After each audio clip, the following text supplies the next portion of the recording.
Hello everyone, तो क्या हाल चाल है आप सभी की। उम्मीद है कि आप सब अच्छे होंगे और अच्छे से ट्रेडिंग कर रहे होंगे दोस्तों। तो आज है अपना ट्रेडिंग चैलेंज का डे 15 और आज हम लोग स्टॉक में ट्रेडिंग करने वाले हैं। फ़िलहाल हम लोग स्टॉक में ही ट्रेडिंग कर रहे हैं दोस्तों, इंडेक्स में ट्रेडिंग नहीं करते हैं क्योंकि अभी हम लोग ट्रेडिंग सीख रहे हैं। तो हम लोग तो स्टॉक में फ़िलहाल ट्रेडिंग कर रहे हैं। तो दोस्तों मैं अपना ट्रेडिंग सीरीज़ का वीडियो कंटिन्यू डाल रहा हूँ अपने यूट्यूब चैनल पे। तो अगर आप सबको हमारा ट्रेडिंग सीरीज़ का वीडियो पसंद आ रहा होगा तो प्लीज़ चैनल को सब्सक्राइब और वीडियो को लाइक करना मत भूलिएगा। तो चलिए दोस्तों, मैं आपको सबको अपडेट करने वाला हूँ जाके अभी थोड़ी देर बाद सिस्टम पे कि मैं कौन से स्टॉक में ट्रेड लेता हूँ दोस्तों, और किस लॉजिक के बेस में ट्रेड लेता हूँ, कहाँ पे मेरा एंट्री होता है, कहाँ पे मैं एसएल लगाता हूँ और कितना टारगेट बुक करता हूँ। एवरीथिंग सब कुछ आपको इस वीडियो में बताने वाला हूँ दोस्तों। अगर आप हमारे ट्रेडिंग सीरीज़ का कंटिन्यू वीडियो देख रहे हैं तो आपने कल का वीडियो देखा होगा तो आपको पता होगा दोस्तों कि मैंने अपना टारगेट सिर्फ 10 रुपये के चलते बुक नहीं किया।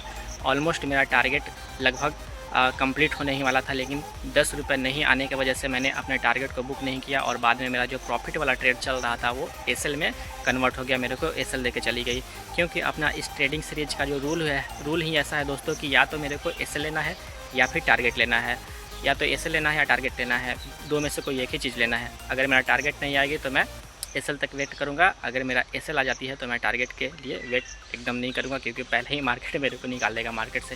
तो चलिए मैं अब चलता हूं अपना ट्रेडिंग टर्मिनल पे और वहीं पे जाके आप सबको बताता हूं कि मैं कौन से स्टॉक में आज ट्रेड लेने वाला हूँ। तो दोस्तों मार्केट अब ओपन होने वाला है, 9:12 हो चुका है और आज सभी स्टॉक गैप अप ओपन हो रहे हैं दोस्तों। इसमें भी लगभग इस ट्रेंड लाइन के आसपास में ही गैप अप ओपन हो रही है। तो मैं देख रहा हूँ कि अगर कोई स्ट्रॉन्ग बुलिश कैंडल इसके ऊपर में क्लोज करेगी ना तो मैं बाइंग साइड का ट्रेड बनाऊंगा। अदरवाइज़ अगर इसके नीचे अगर कोई स्ट्रॉन्ग सेलिंग कैंडल अगर बनाती है बेरिश कैंडल तो मैं यहाँ पर सेल साइड का ट्रेड लूँगा दोस्तों। और मैं आपको बताता हूँ निफ्टी में आज आपको दिखा देता हूँ निफ्टी। तो निफ्टी दोस्तों आज 161 पॉइंट ऊपर ओपन हो रही है दोस्तों यहाँ से। तो मुझे लगता है कि आज इसमें ना बुलिश ट्रेंड होने वाला है निफ्टी में। और मेरा बैकग्राउंड में थोड़ा सा आवाज़ आ रहा है दोस्तों, तो उसको आप निगलेक्ट कर दीजिएगा, नज़रअंदाज कर दीजिएगा क्योंकि थोड़ा सा ये भीड़ भाड़ वाला इलाका है। मैं गांव में रहता हूँ लेकिन आसपास में लोग बहुत ज़्यादा रहते हैं, तो इसके चलते थोड़ा बहुत बातें हो जाती है, तो उनका आवाज़ आप वीडियो में सुन सकते हैं। मैं किसी को बोल नहीं सकता, बाहरी लोग हैं, अगर मैं बोलूँगा तो वो मेरे ऊपर फिर गुस्सा करने लगेंगे, तो आप समझ सकते हैं मेरा प्रॉब्लम। तो थोड़ा बहुत नज़रअंदाज कर दीजिएगा। तो निफ्टी आज गैप अप ओपन हो रही है और मुझे लगता है कि आज इसमें बाइंग साइड का मूव आने वाला है। जब तक ये इस वाले लेवल के नीचे नहीं अगर कोई कैंडल क्लोज करेगी तब तक सेल साइड नहीं पोजीशन आएगा दोस्तों, बाइंग साइड का ही आएगा। चाहे यहाँ से भी क्यों ना आए, तो यहाँ से भी रिवर्स होकर बाइंग साइड का पोजीशन फिर इसमें ट्रेंड देखने के लिए मिल सकता है आपको। बाकी मेरा जो मेन है और स्टॉक में लेना है, तो मैं अपना स्टॉक पसंदीदा स्टॉक एक्सिस बैंक को लगा के रखा हूँ। कल इसमें मेरा टारगेट लगभग आ ही गया था, 10 रुपये के चलते मैंने अपना टारगेट बुक नहीं किया और मेरा ऐसे ला गया दोस्तों। खुलने दीजिए मार्केट, फिर देखते हैं क्या होता है, आपको अपडेट करेंगे दोस्तों। मार्केट ओपन हो चुका है और एक्सिस बैंक को मैं देख रहा हूँ कि इस ट्रेंड लाइन के ऊपर में ही खुली है दोस्तों। तो मैं अभी नहीं लूँगा इसमें ट्रेड, मैं देख रहा हूँ कुछ और अच्छा सा प्राइस एक्शन बने, जैसे कि कम से कम तो इसमें एक स्ट्रॉन्ग 5 मिनट का या 15 मिनट का बुलिश कैंडल बनेगी और थोड़ा सा रिट्रेस करने इस लेवल के आसपास में आएगी ना, ट्रेंड लाइन के आसपास में, तब मैं अपना बाइंग साइड का पोजीशन बनाने के बारे में सोचूंगा। उससे पहले मैं देखूंगा कि और भी इंडेक्स जैसे कि निफ्टी 50 क्या कर रही है या फिर बैंक निफ्टी क्या कर रही है, क्या वो सभी बुलिश है या फिर नहीं है, तो उसी के हिसाब से मैं इसमें ट्रेड लूँगा दोस्तों। फिलहाल मैं अभी वॉच कर रहा हूँ, जैसे ही कोई ट्रेड लेता हूँ तो आपको अपडेट करता हूँ। अगर बुलिश रहेगी तो आज मार्केट इस लेवल के आसपास में आएगी तो आराम से 10 से 15 पॉइंट मुझे दिख रहा है कि कैप्चर हो जाएगा। तो दोस्तों जो स्टॉक मैंने आज लगा के रखा है एक्सिस बैंक, उसमें मुझे अभी तक ट्रेड नहीं मिला है और ये अपने बाइंग पॉइंट्स लगभग 15 से 20 पॉइंट ऊपर चली गई और मैं अब इसमें प्राइस एक्शन खोज रहा हूँ कि कहीं से मुझे कोई ऐसा प्राइस एक्शन मिले जहाँ पर मैं एंट्री बनाऊँ। लेकिन फ़िलहाल अभी इसमें तो कुछ दिख नहीं रहा है, जब तक इधर नहीं आएगी तब तक तो कोई ऐसा कोई पोजीशन वगैरह मैं नहीं सोच रहा हूँ, या फिर यहीं पर कुछ ऐसा प्राइस एक्शन बनाए, ब्रेकआउट वगैरह दे, ताकि मैं इस लेवल तक का टारगेट, मतलब 10 से 15 पॉइंट का टारगेट इसमें देखूँ। फिलहाल अभी तक ऐसा कुछ नहीं दिखा रहा है दोस्तों और बाकी स्टॉक अच्छा खासा मूव कर रहे हैं। निफ्टी भी ठीक ठाक ऊपर जा रही है। निफ्टी के इस वाले लेवल के आसपास में एक रेजिस्टेंस है, शायद यहाँ तक निफ्टी आएगी, इसके बाद एक सेल साइड का मोमेंट देखने के लिए मिल सकता है। उस कंडीशन में शायद इस स्टॉक में भी थोड़ा बहुत अप डाउन होगा, ऊपर नीचे होगा, तो कहीं प्राइस एक्शन बनेगी बाइंग साइड के लिए, तब मैं इसमें एंट्री बनाऊंगा। फिलहाल मुझे आज मॉर्निंग में ट्रेड नहीं मिला है दोस्तों, लगभग 10 बज चुके हैं, लेकिन अभी तक मैं बैठ के देख ही रहा हूँ। देखते हैं कब तक देखना पड़ेगा या फिर आज ट्रेड नहीं मिलेगा। तो दोस्तों मार्केट ओपन हुए लगभग 1.5 घंटा हो चुका है और अभी तक मुझे एक भी ट्रेड नहीं मिला है मार्केट में। कुछ स्टॉक में ट्रेड बन भी रहा था तो काफ़ी ऊपर जा चुका था स्टॉक, तो मैं उसमें फ्लो में एंट्री नहीं बनाना चाहता था दोस्तों। और बाकी जो मेरा मेन स्टॉक है एक्सिस बैंक, उसमें मैं अभी तक कोई भी मेरे को ट्रेड बना ही नहीं है। जो मेरा लेवल है उसके आसपास में एक्सिस बैंक आई ही नहीं है, जिसकी वजह से मैं उसमें कोई ट्रेड प्लेस ही नहीं कर पा रहा हूँ। तो जब तक एक लेवल नहीं आएगा तब तक मैं पेशेंस के साथ में वेट कर रहा हूँ और इंतज़ार कर रहा हूँ कि कब तक अब मुझे ट्रेड मिलेगा या फिर आज मिलेगा भी नहीं। इसका कोई गारंटी नहीं है दोस्तों, क्योंकि मार्केट में हर रोज़ ट्रेड नहीं होता है। अगर आप ट्रेडिंग कर रहे हो तो आपको समझ में आ रहा होगा, ज़बरदस्ती नहीं घुसना चाहिए, हर कैंडल पर ट्रेड नहीं बनाना चाहिए, लॉजिक के बेस पे ही ट्रेड लेना चाहिए दोस्तों। तो अगर मिलेगा तो ठीक है और ना भी मिलेगा तो भी ठीक है दोस्तों। जो भी होगा आपको हम अपडेट कर देंगे अपने वीडियो के थ्रू कि आज ट्रेड मिला या फिर नहीं मिला। और ज़्यादा लेट हो जाता है तो फ्रस्ट्रेशन भी हो जाता है और आपका साइकोलॉजी बिगड़ना शुरू हो जाता है और वहाँ पे आप बिना ट्रेड के भी ट्रेड में एंट्री बनाना शुरू कर देते हैं। तो कहीं ऐसा मेरे साथ ना हो जाए, मुझे भी डर लगता है कभी कभी, क्योंकि हम भी इंसान हैं, कितना कंट्रोल करेंगे बैठ के। अगर आप देख रहे हो स्क्रीन को तो उस टाइम पे आपको ट्रेड दिख ही जाता है। तो देखते हैं, अभी तक तो कंट्रोल करके रखे हैं, आगे देखते हैं क्या होता है। कहीं अगर ट्रेड बनता है तो आपको अपडेट करेंगे, अदरवाइज़ नहीं बनेगा तो भी आपको अपडेट कर देंगे वीडियो में। तो दोस्तों अपना जो पहला ट्रेड था एक्सिस बैंक में वो बाइंग हो चुका है। किस लेवल पे मैंने बाई किया मैं आपको बता देता हूँ।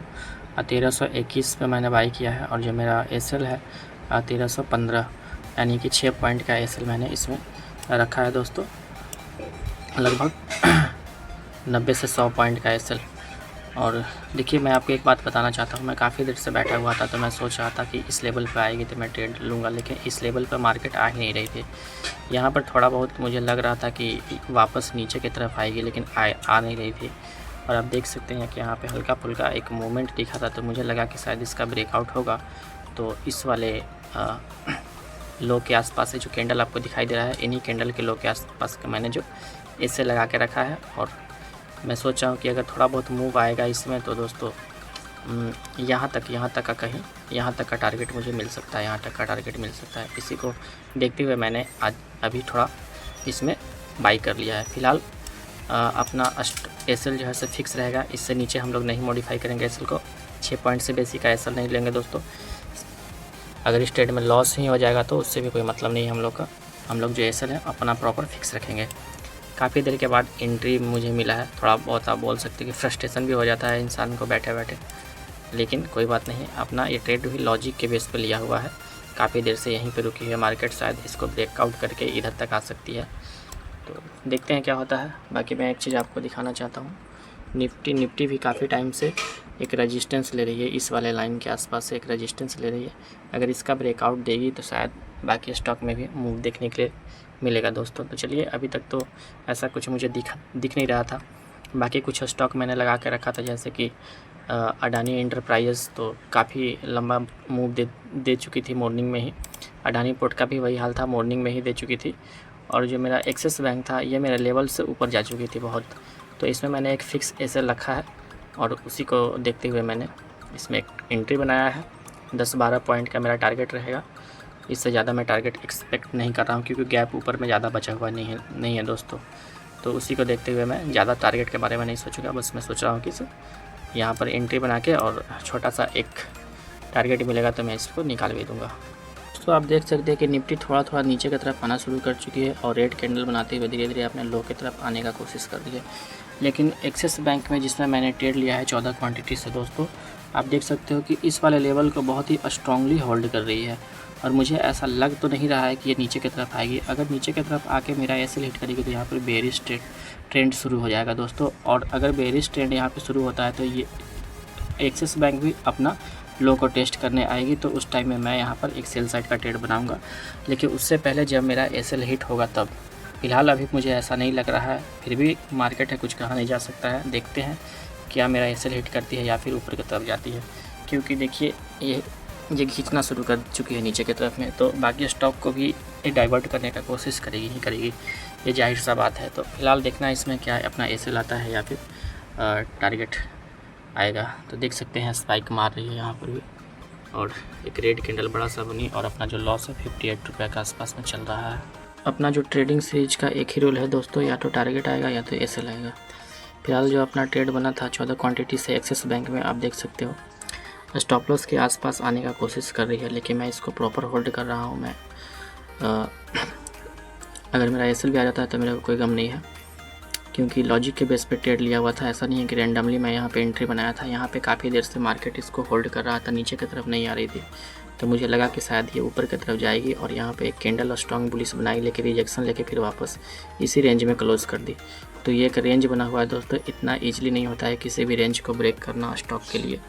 तो इस रेंज में फंसा हुआ है, तो मैंने इसी को देखते हुए मुझे लगा कि इतना भी गैप खाली है, 10 से 15 पॉइंट का गैप खाली है, तो शायद इसको टेस्ट करने के लिए आएगी, तब तक मुझे टारगेट भी मिल जाएगा। लेकिन वापस से इसी रेंज में आकर फंस गई है और एसएल लगा हुआ है, आपको दिखाई दे रहा होगा रेड लाइन से, और यहाँ पर बाइंग हुआ है। तो देखते हैं अभी क्या होता है। प्रॉपर इसको फॉलो करेंगे और डिसिप्लिन के साथ में छोड़ेंगे नहीं, क्योंकि अपना काम था एंट्री बनाना, बाकी टारगेट और एसएल देना काम है मार्केट को। तो छोड़ देते हैं इसी के ऊपर में, ज़्यादा अपने माइंड को डिस्टर्ब नहीं करते हैं। तो दोस्तों एक्सिस बैंक में मेरा बाइंग साइड का ट्रेड बना हुआ था 14 क्वांटिटी से, और उसमें मेरा इस वाला जो बड़ा कैंडल है ना, इसी वाले बड़े कैंडल में मेरा एसएल हिट हो गया दोस्तों। और उसी टाइम में मैंने इसमें 13 क्वांटिटी से सेल भी कर दिया है। आप देख सकते हो 13 क्वांटिटी से मैंने वापस से सेल कर दिया है। और अभी मैं वेट कर रहा हूँ कि यहाँ तक का मैं टारगेट इसमें वेट कर रहा हूँ, एक्सपेक्ट कर रहा हूँ कि यहाँ तक टारगेट आना चाहिए इसमें। फ़िलहाल अभी कुछ कहा नहीं जा सकता है, तो मैंने इसमें ले तो लिया है दोस्तों। मुझे लग रहा था कि अगर मेरा एसएल हिट करेगी तो ये शायद बेरिश हो जाएगी और नीचे की तरफ आएगी, और उसी को देखते हुए मैंने इसमें ट्रेड ले लिया है। और मैंने इसमें भी एसएल लगा के रखा है इस वाले लेवल के आसपास में। तो फिलहाल देखना ये है कि क्या ये नीचे की तरफ आती है या फिर दूसरा ट्रेड भी मेरा एसएल लेके जाती है। अगर एसएल भी लगेगा तो इसमें ज़्यादा लॉस नहीं होगा, 150 के लमसम में लॉस होगा।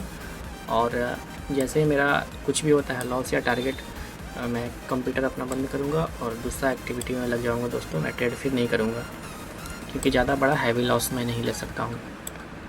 तो दोस्तों ट्रेड लिए लगभग 10 से 15 मिनट हो चुका है, और अभी तक आप देख सकते हो पीएनएल में भी कोई हलचल नहीं हो रहा है। पुराना वाला ही जो लॉस है वही अभी दिखा रहा है, क्योंकि बाई करो या सेल करो लॉस प्रॉफिट एक ही दिखाता है दोस्तों। अगर आपने बाइंग साइड में ट्रेड लिया था तो जो 90 रुपये का लॉस हुआ था उसी को इसमें मर्ज करके दिखाता है। सेल साइड का अगर मैंने ट्रेड लिया है तो वही 90 रुपये में माइनस दिखाएगा। तो अभी 90 रुपये जो मेरा लॉस था उसी में से ये माइनस दिखा रहा है। जब तक ये जीरो नहीं हो जाएगा दोस्तों तब तक ग्रीन नहीं होगा, और ग्रीन तभी होगा जब जीरो के बाद 1 से शुरू होगा। तो फ़िलहाल तो अभी इसमें कोई हलचल नहीं है, बैठा हुआ हूँ मैं, इसको देख रहा हूँ। और जो भी होगा लास्ट ट्रेड है दोस्तों, इसके बाद नहीं करेंगे। एसएल लेके हम लोग निकल जाएंगे मार्केट से। आज वैसे भी फ्राइडे है, 2 दिन फिर मार्केट बंद रहेगा। 2 दिन के बाद थोड़ा सा और अपने साइकोलॉजी को अच्छे से मजबूत करेंगे, फिर दोबारा मार्केट में आएंगे और अच्छे से ट्रेड करेंगे दोस्तों। सेकंड ट्रेड बाई किए भी काफ़ी देर हो चुका है, लेकिन अभी तक इसमें कुछ देखने के लिए नहीं मिल रहा है दोस्तों। आप देख सकते हैं जो लॉस प्रॉफिट था वही अभी पुराना वाला ही आपको दिखाई दे रहा होगा, 94 रुपये के आसपास में। यही ऊपर नीचे हो रही है 10-12 पॉइंट के आसपास। और आप देख सकते हो अभी तक मैं इसमें सेल किया हूँ 13 क्वांटिटी से, लेकिन नीचे की तरफ नहीं आ रही है। और मैं आपको एक चीज़ दिखा देना चाहता हूँ कि थोड़ा टाइम पहले निफ्टी नीचे की तरफ आ रही थी, फिर देखिए ऊपर की तरफ जा रही है। तो ये ऊपर नीचे करते रहेगी, इससे हम लोग का कोई मतलब नहीं है। और निफ्टी बैंक भी मैं आपको दिखा दूँ कि ये भी थोड़ा बहुत ऊपर की तरफ खींचने का कोशिश कर रही है, लेकिन एक रजिस्टेंस है दोस्तों। मुझे लगता है कि ना मार्केट आज चाहे निफ्टी हो या फिर एक निफ्टी बैंक हो, ये नीचे की तरफ ही आएगी, ऐसा मुझे लग रहा है। मुझे ऐसा मतलब देख के लग रहा है कि नीचे की तरफ ही आएगी। तो जो भी होगा वो तो बाद में पता चलेगा, लेकिन अभी आप देख सकते हो वही 80-90 का लमसम में चल रहा है।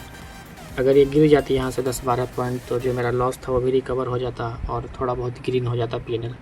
तो फिलहाल अभी इसमें तो ऐसा कुछ देखने के लिए नहीं मिल रहा है। मैं इसको वॉच कर रहा हूँ, जो भी होगा आपको अपडेट हम ज़रूर करेंगे।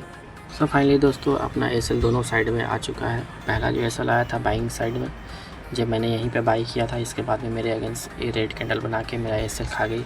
इसके बाद में मुझे लगा कि जब ये नीचे की तरफ में बड़ा कैंडल बनाई तो लगा कि शायद नीचे की तरफ आएगी, तो मैंने सेल कर दिया था इसको। लेकिन थोड़ा देर ऊपर नीचे करने के बाद एक बड़ा सा ग्रीन कैंडल बनाई दोस्तों, इस वाले कैंडल पर मेरा सेल साइड का भी एसएल खा गई। और खाने के बाद यह स्टॉक अभी एक ही रेंज में ट्रेड कर रहा है, क्योंकि जब मार्केट रेंज में हो जाता है ना दोस्तों तो दोनों साइड एसएल खाता है। आप देख सकते हो कि काफ़ी देर से, मतलब सुबह से ही एक ही रेंज में फंसा हुआ है यह स्टॉक। तो अब इसमें कोई भी ट्रेड करना बेवकूफ़ी होगा दोस्तों। तो आज का जो मेरा पोजीशन है मैं आपको दिखा देता हूँ कि आज मेरा टोटल जो है सो 135 रुपीज़ का लॉस हुआ है दोस्तों। आप देख सकते हैं यहाँ पर 135 रुपये का लॉस हुआ है। और इसी के साथ मेरा जो आज का जो ट्रेडिंग का डे था वो कंप्लीट हो चुका है और मैं अब ट्रेड नहीं करूँगा दोस्तों, क्योंकि टाइम भी अब हो चुका है। आप देख सकते हो टाइम 13:37 यानी कि लगभग 13:37 का मतलब होता है कि 1:37-38 हो चुका है यहाँ पे आप देख सकते हो। और ट्रेड का लॉजिक यही था दोस्तों कि लॉजिक क्या मैं बोलूँ दोस्तों, आज मैं थोड़ा सा हड़बड़ा गया था क्योंकि मार्केट एक ही जगह पर रुका हुआ था तो नीचे नहीं आ रहा था। तो उसके चलते मेरा जो लॉजिक के बेस पे ट्रेड बन रहा था यहाँ कहीं पे मार्केट ऊपर की तरफ चला गया था और ये नीचे आ नहीं रहा था। तो मैं यहीं पे वेट कर रहा था कि दोबारा कब आएगी तब मैं ट्रेड बाई करूँगा। लेकिन मैंने यहाँ पे हड़बड़ाहट में ट्रेड बाई किया और मेरा एसएल लग गया। फिर मुझे लगा कि सेल साइड में आएगा और दोबारा मैंने सेल किया तो फिर मेरा एसएल लग गया दोस्तों, क्योंकि आज यह रेंज में है और ये कहीं भी नहीं जाएगी, यहीं पे घूमते रहेगी। तो अब इसमें ट्रेड करना बेवकूफ़ी होगा। लॉजिक यही था दोस्तों कि मुझे लग रहा था कि इस जगह पे काफ़ी देर होल्ड कर रहा है तो शायद यहाँ से ऊपर की तरफ जाएगी, लेकिन ये ऊपर की तरफ नहीं गई। हल्का सा एक कैंडल बनाई बड़ा सा और देख सकते हैं फिर कितना बड़ा बिग बना के और इसी रेंज में आके फंस गई और इसी में मेरा एसएल हिट हो गया दोस्तों। तो रेंज में था कैंडल, मुझे लग रहा था कि यहाँ तक कहीं का टारगेट मिलेगा। उसी को देखते हुए मैंने ट्रेड में एंट्री बनाया था, लेकिन मिला नहीं और एक रेंज में ही फंस गई रह गई। तो आज का बस ट्रेड का लेखा जोखा यही था दोस्तों। 135 रुपये का लॉस हुआ है आज और इसी के साथ में आज का अपना जो ट्रेडिंग डे होता है वो कंप्लीट होता है। कल फिर मुलाकात हुई, कल नहीं दोस्तों अब मंडे को, क्योंकि कल है सैटरडे और परसों है संडे, तो 2 दिन मार्केट ऑफ रहेगा। तो मुलाकात होगी आप सबसे मंडे को। आज का जो अपना ट्रेडिंग चैलेंज का डे 15 था वो कंप्लीट हो चुका है और आज हमको 2 एसएल लगा है दोस्तों। आज एसएल लगने का पीछे का सबसे बड़ा कारण यही था कि दोस्तों आज जब मॉर्निंग टाइम में मुझे ट्रेड नहीं मिला तो मैं रैंडम एंट्री बनाने का कोशिश किया और जब मार्केट बीच में जाके खड़ी थी, रेंज में थी, वहाँ पे मैंने बाइंग साइड का ट्रेड लिया और फिर वहाँ पे मेरा एक एसएल हिट हुआ और फिर मुझे लगा कि अब शायद सेल साइड में जाएगी, लेकिन नहीं, मार्केट ट्रैप कर रही थी, यानी कि स्टॉक एक्सिस बैंक ट्रैप कर रहा था और मैंने सेल साइड का ट्रेड लिया तो वहाँ पर भी थोड़ा सा नीचे आके और फिर ऊपर की तरफ चली गई। तो दोनों साइड मेरा एसएल हिट हुआ दोस्तों। और आप देखिएगा एक्सिस बैंक को तो एक ही रेंज में फंसी हुई थी सारा दिन और सुबह में सिर्फ 10-15 पॉइंट मूव की, इसके बाद में एक ही रेंज में फंसी हुई थी एक्सिस बैंक और उसी रेंज में मैं जाकर ट्रेड बाई किया और मेरा 2 एसएल लगा। अमूमन ऐसा नहीं होता है जो दोस्तों, जब से मैं डिसिप्लिन के थ्रू काम कर रहा हूँ ना तब से मेरा ऐसा कभी भी नहीं होता था, लेकिन आज मेरा ऐसा हुआ जो 2 एसएल हिट हुआ दोस्तों। जब भी मैं 2 ट्रेड लेता था तो एक में मेरा प्रॉफिट, दूसरा में मेरा एसएल लग जाता था तो दूसरा में मेरा प्रॉफिट हो ही जाता था, लेकिन आज ऐसा हुआ कि आज मेरा दोनों ही ट्रेड में एसएल लग गया दोस्तों। तो मुझे समझ में आ रहा था कि आज मार्केट रेंज में था और उसी को मैंने ट्रेड किया और उसका खामियाजा मुझे आज भुगतना पड़ा दोस्तों। तो आज का जो ट्रेडिंग का जो डे था ओवर हो चुका है। आज मेरे को 135 रुपये का लॉस हुआ है। तो लॉस इतना बड़ा नहीं हुआ कि मैं सर पकड़ के बैठ जाऊंगा या फिर मैं डिप्रेशन में चला जाऊंगा। लॉस बहुत ही छोटा हुआ है मेरा। मैं अपना एसएल को काफ़ी छोटा रखता हूँ और टारगेट को बड़ा रखता हूँ फ़िलहाल अभी कुछ दिनों से। तो मेरा इतना बड़ा भी लॉस नहीं हुआ कि मेरे को ज़्यादा दुख हो रहा है कि मैंने बहुत बड़ा लॉस कर दिया। 135 रुपये का लॉस है तो एक ही दिन के ट्रेड में रिकवर हो जाएगा। मुझे पता है जब मार्केट मेरे साइड में चलना शुरू करेगी तो उस दिन मेरा ट्रेड जो है प्रॉफिट जो है आएगा और जो मेरा लॉस है वो रिकवर हो जाएगा दोस्तों। तो आज के लिए बस इतना ही था दोस्तों। फिर मुलाकात होगी आप सबसे मंडे को नए दिन फ्रेश डे के साथ में एंट्री बनाएंगे फ्रेश ट्रेड में और शायद उस दिन प्रॉफिट करेंगे और आज का लॉस रिकवर कर लेंगे। तो आज के लिए बस इतना ही था दोस्तों। फिर आप सबसे मुलाकात होगी मंडे को। तो अच्छे से रहिएगा और ऐसे से ट्रेड कीजिएगा और हमें सपोर्ट भी करते रहिएगा और वीडियो को लाइक और चैनल को सब्सक्राइब भी अवश्य कर लीजिएगा। तो फिर मुलाकात होगी आप सबसे मंडे को।